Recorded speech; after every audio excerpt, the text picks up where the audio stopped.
జగన్మోహన్ రెడ్డిపై ఢిల్లీ పెద్దలు ఆరాధిస్తున్నారు. జగన్మోహన్ రెడ్డికి జనం ఎలా వస్తున్నారు, ఎందుకు వస్తున్నారు, ఈ స్థాయిలో జనం రావడం ఏంటని ఢిల్లీ పెద్దలు ఆశ్చర్యం వ్యక్తం చేస్తున్నట్టుగా రాజకీయ వర్గాల్లో ప్రచారం సాగుతోంది. ఆంధ్రప్రదేశ్ లో జరుగుతున్న పరిణామాలను ఢిల్లీ పెద్దలు ఎప్పటికప్పుడు నిశితంగా పరిశీలిస్తున్నారు. తిరుపతి లడ్డు అంశంలో జరుగుతున్న రాజకీయాన్ని పరిశీలిస్తున్నారు.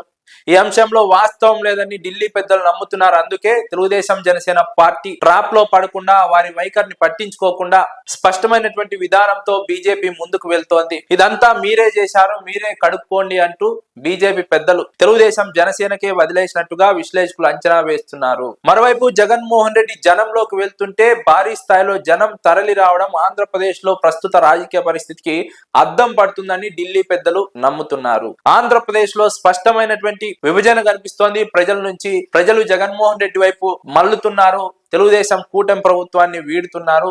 వచ్చే ఎన్నికల నాటికి స్పష్టమైనటువంటి విభజన కనిపించబోతోంది. అధికారంలోకి వైసీపీ రాబోతోందంటూ ఢిల్లీ పెద్దలు నమ్ముతున్నారు. అందులో భాగంగానే తెలుగుదేశం పార్టీ వ్యవహార శైలి పైన ఆగ్రహంతో ఉన్నట్టు రాజకీయ విశ్లేషకులు అంచనా వేస్తున్నారు. ఎందుకంటే తెలుగుదేశం కూటమి ప్రభుత్వానికి ప్రజలు అఖండ మెజార్టీనిచ్చి అధికారాన్ని కట్టబెడితే అధికారాన్ని సద్వినియోగం చేసుకోకుండా నిత్యం వైఎస్ఆర్సీపీని దెబ్బ కొట్టే ప్రయత్నం చేస్తోంది. తెలుగుదేశం పార్టీ తన ప్రయోజనాల కోసం పనిచేస్తోంది. అటు జనసేన లేదా బీజేపీ ప్రయోజనాలను పక్కన పెట్టి సొంత ప్రయోజనాలు, సొంత ఎజెండా లక్ష్యంగా పనిచేస్తున్నారంటూ ఢిల్లీ పెద్దలు ఆగ్రహం వ్యక్తం చేసినట్టుగా రాజకీయ విశ్లేషకులు అభిప్రాయపడుతున్నారు. ఈ మేరకు ఏపీ బీజేపీ నాయకులకు ఢిల్లీ పెద్దలు దిశానిర్దేశం చేసినట్టు తెలుస్తోంది. ఈ వ్యవహారం అంతా వారే చేశారు, వారే కడుక్కోనివ్వండి, ఈ విషయంలో మనం జోక్యం చేసుకోకూడదంటూ స్పష్టంగా తేల్చి చెప్పినట్టు రాజకీయ వర్గాల్లో ప్రచారం సాగుతోంది. ముఖ్యంగా తిరుపతి లడ్డు అంశంలో తెలుగుదేశం జనసేన పార్టీ చేస్తున్నటువంటి వివాదంలో బీజేపీ జోక్యం చేసుకోవద్దు, ఒకవేళ వెళ్ళినా అంటి ముట్టనట్టుగా వ్యవహరించండి అని బీజేపీ నాయకులకు కేంద్ర పెద్దలు ఇప్పటికే దిశానిర్దేశం చేసినట్టుగా ప్రచారం సాగుతోంది.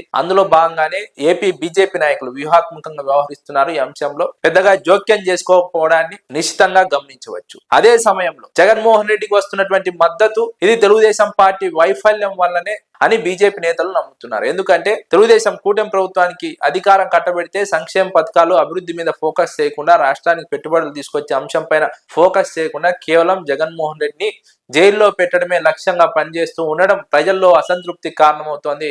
ప్రజలకు అవసరమైనటువంటి అంశాల్లో తెలుగుదేశం కూటమి ప్రభుత్వం సరిగా వ్యవహరించడం లేదు, జోక్యం చేసుకోవడం లేదు, ప్రజల సమస్యలను తీర్చే ప్రయత్నం చేయడం లేదు. ఫలితంగా ప్రజల్లో అసంతృప్తి మొదలైంది. జగన్మోహన్ రెడ్డి లిక్కర్ కేసులో ఇరికించడానికి ప్రయత్నిస్తున్నారు. మరోవైపు తిరుపతి లడ్డు అంశంలో జగన్మోహన్ రెడ్డిని ఇబ్బంది పెట్టే ప్రయత్నం చేస్తున్నారు. వివేక హత్య కేసులో ఇబ్బంది పెట్టే ప్రయత్నం చేస్తున్నారు. ఇన్ని రకాలుగా ఇబ్బంది పెట్టడం వల్ల జగన్మోహన్ రెడ్డి ప్రజల్లో సానుభూతి పెరుగుతోంది. ప్రజల్లో జగన్మోహన్ రెడ్డి పట్ల సంతృప్తి వ్యక్తం అవుతోంది. ప్రజా సమస్యలపై పోరాడుతున్నారనే సంతృప్తి ప్రజల్లో వ్యక్తం అవుతున్న కారణంగానే జగన్మోహన్ రెడ్డికి మద్దతుగా ప్రజలు తరలి వస్తున్నారు. ఈ విషయాన్ని తెలుగుదేశం పార్టీ గుర్తించడం లేదు. కేవలం వైఎస్ఆర్సీపీ నేతలు తరలిస్తున్నారని మాత్రమే మాట్లాడుతున్నారు. కానీ నిజంగా ప్రజల నుంచి వస్తున్నటువంటి స్పందనను అంచనా వేయలేకపోతున్నారు తెలుగుదేశం పార్టీ. ఇంటెలిజెన్స్ విభాగం కూడా ఇందులో విఫలమవుతోంది, రాంగ్ ఫీడింగ్ ఇస్తోంది. ఫలితంగానే చంద్రబాబు నాయుడు నిర్ణయాలు అసంబద్ధంగా ఉన్నాయి, తెలుగుదేశం కూటమి ప్రభుత్వానికి ఇబ్బంది కలిగించేలా ఉన్నాయి. ఇది బీజేపీకి కూడా నష్టం జరగబోతోంది. వచ్చే ఎన్నికల్లో తెలుగుదేశం పార్టీతో పొత్తు పెట్టుకుంటే వచ్చే ఎన్నికల్లో రాష్ట్ర ప్రజల్లో బీజేపీ కూడా నష్టపోతుంది. రాష్ట్ర ప్రజల్లో కూడా బీజేపీ పట్ల చులకన భావం ఏర్పడుతుంది. కాబట్టి బీజేపీ జాగ్రత్తగా వ్యవహరించాలి, అవసరమైతేనే స్పందించాలి, లేదంటే స్తబ్దుగా ఉండాలి. తెలుగుదేశం పార్టీతో జాగ్రత్తగా ఉండాలి, ట్రాప్ లో పడకూడదు. వచ్చే ఎన్నికల నాటికి పొత్తు ఉంటుందో లేదో తేలనటువంటి అంశం. కాబట్టి తెలుగుదేశం పార్టీ ప్రయోజనాల కోసం బీజేపీ తన ప్రయోజనాలకు ఏమాత్రం విఘాతం కలగకుండా, తాకట్టు పెట్టకుండా వ్యవహరించాలన్నది ఢిల్లీ నుంచి ఏపీ బీజేపీ నేతలకు వచ్చినటువంటి సూచనలు. అందుకే ఏపీ బీజేపీ నేతలు ఆ డైరెక్షన్స్ ప్రకారమే వ్యవహరిస్తున్నారు. ఆ డైరెక్షన్ ప్రకారమే తెలుగుదేశం పార్టీ ట్రాప్ లో పడకుండా వ్యూహాత్మకంగా వ్యవహరించడాన్ని విశ్లేషకులు ప్రస్తావిస్తున్నారు.